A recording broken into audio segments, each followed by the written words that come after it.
While groups like NAMBLA seem to represent an extreme viewpoint, the reality is that their philosophy is embraced by leading members of the academic community in what is called sexology, the study of human sexuality. From the late 60s and early 70s, both in the US and in the UK, there was what's called a paedophile liberation movement, and this put forward the notion very volubly that it's perfectly all right for men to have, or indeed women, for adults to have, quotes, consensual sexual relationships with children of any age, which is plainly nonsense.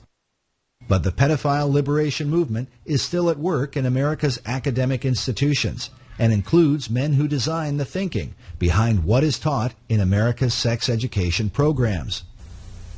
You roll it down the penis, and that protects the man when his penis is inside the woman's vagina.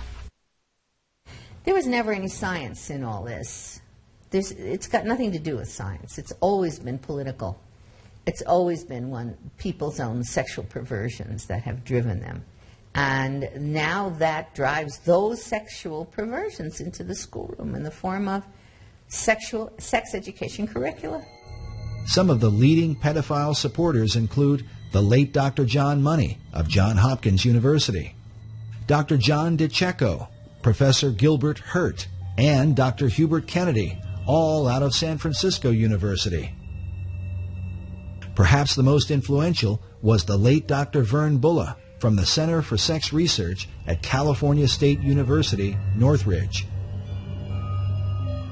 Each of these men have either been editors for or have appeared in the Netherlands publication Ped0filos, the Journal of Pedophilia, a pseudo-academic journal specifically dedicated to normalizing and ultimately legalizing child molestation in society.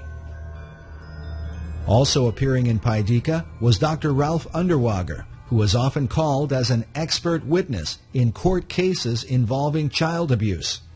In his 1991 interview with Ped0filos, Underwager stated that pedophiles can boldly and courageously affirm what they choose. They can say that what they want is to find the best way to love, an acceptable expression of God's will for love and unity. It may take people being arrested. Revolutionaries have always risked arrest. As alarming as this is, during our investigation, we were surprised at the number of people who seemed to accept the pedophile philosophy. And how do you feel about the issue of child pornography? I kind of think that it probably doesn't make sense in the same way that nothing else makes sense, but unlike a lot of people who just have this visceral reaction to it, I kind of feel like if people are having sex and if they just want to do it, openly, it really shouldn't make a difference what age people are. It's our strict laws that result in so many of these kids being killed by child molesters because they're so afraid of what would happen to them if they get caught.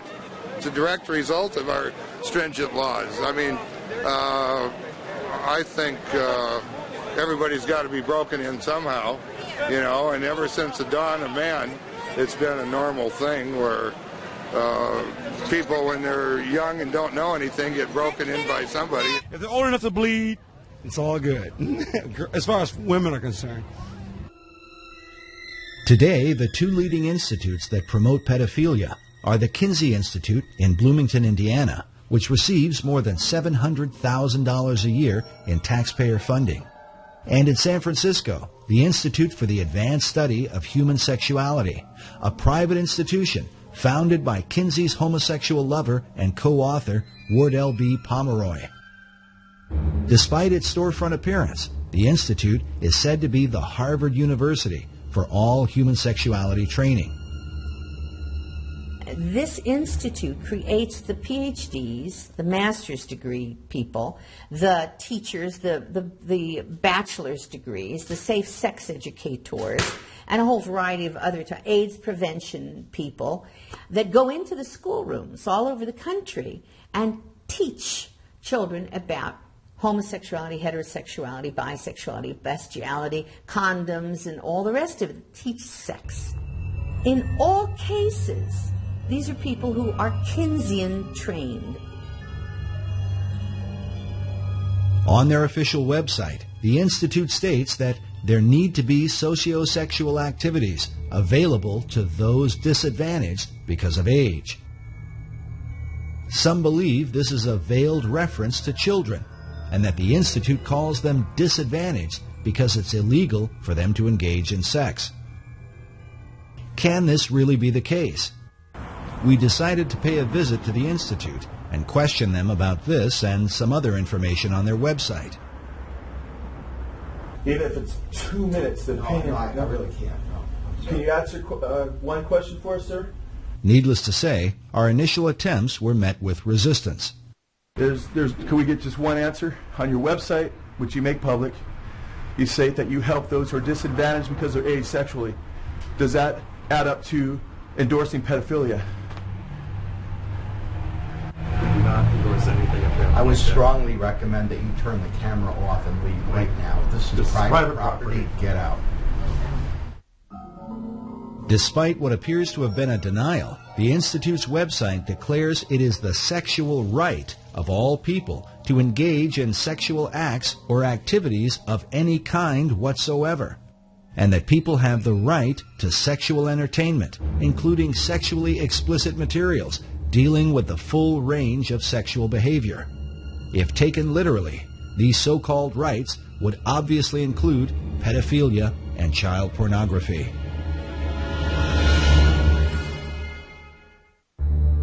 Beyond all this, the Institute's founding director, Wardell Pomeroy, wrote the book, Boys and Sex, in which he promoted the idea of boys having sex with animals, such as a dog, a horse, or a bull.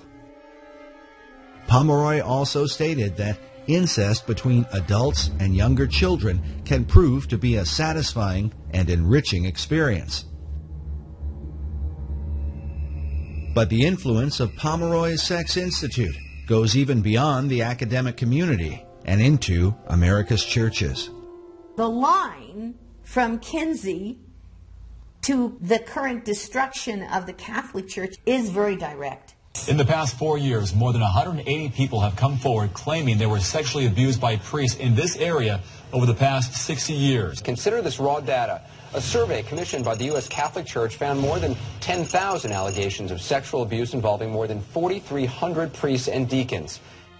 The harm done to trusting families is immeasurable and was perhaps most powerfully captured by filmmaker Amy Berg in Deliver Us from Evil, a documentary about a child-molesting priest and the anguish he brought to countless children and their parents. I feel betrayed by the church. The church had betrayed me and my family, and they destroyed it. When the Vatican II comes through and the whole notion of liberalizing the church emerges, this group of sexologists or psychologists who are trained by them go into the clergy, goes into the Catholic Church to help decide who makes a good priest. They throw out all the Orthodox applicants, and people who kind of are unsure or who are very sure, who are rather homosexual or something, they get put through. And the folks who are not quite as stable in a way in terms of their orthodoxy, they're permitted into the clergy to a great extent. And several of our key dioceses or the places where the clergy are trained, bring in pornography from the Institute for the Advanced Study of Human Sexuality. Train priests the same way the medical profession has been trained. Desensitizing the priests on issues of homosexuality and promiscuity and bisexuality and everything else, using that pornography to desensitize them and condition them, and in many cases, to seduce them. But the fallout has extended into mainstream Protestant churches as well, with one scandal after another, involving some of America's top evangelical leaders. I have sinned against you, my Lord. It just is a tragedy of the first order. You know, I could give you a theological reason, Nancy. I think the enemy of our souls, Satan, assaults the church and assaults the truth. As with Roman Catholicism, Protestant sex scandals all over the country often involve pedophile pastors and church leaders preying upon young children. While the hypocrisy involved is undeniable, can it be that this is the unavoidable conclusion of Kinsey's sexual revolution? A society so overwhelmed with temptation that even the most would-be pious members find it all but impossible to resist. And what will this mean for churches in America? There's a whole issue of denial. We have turned our back on understanding that this is a significant, profound problem in the church. And I think that there needs to be an awareness and education, and I think that pastors need to address it from the pulpit. Jeff Reinke is the marriage and family pastor of North Coast Calvary Chapel in Carlsbad, California. He believes that what we currently know about men struggling with sexual addiction in American churches is far worse than many Christian leaders are willing to admit. I am grieved at the lack of moral outrage that there is lacking today in our culture, and particularly in the church, in the whole area of sexual perversion. I believe it is the Mount Whitney.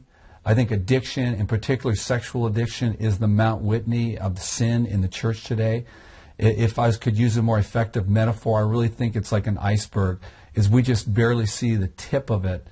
But underneath the surface, there is such deep denial, and that denial is led to personal destruction, I think, particularly with men. This is nothing, right? This is nothing. I don't mean anything. This is nothing. I mean, I'm looking at a few pictures. Would you rather I'm actually with another girl?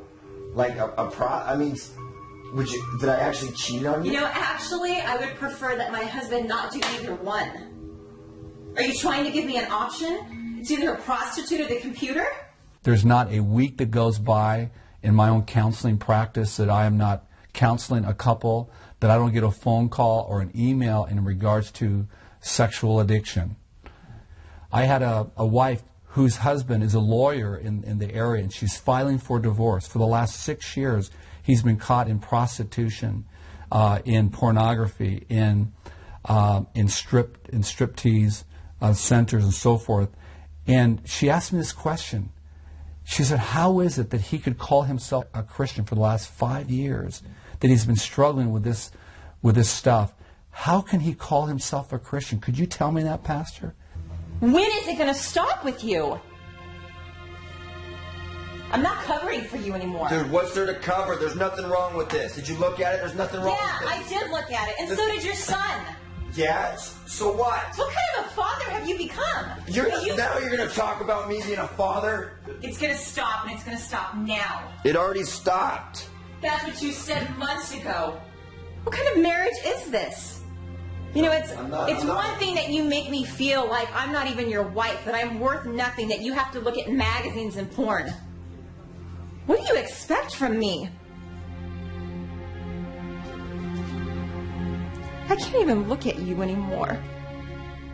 How do I explain this to your children? You know, you've got a problem, and now you've made it ours. Fix it.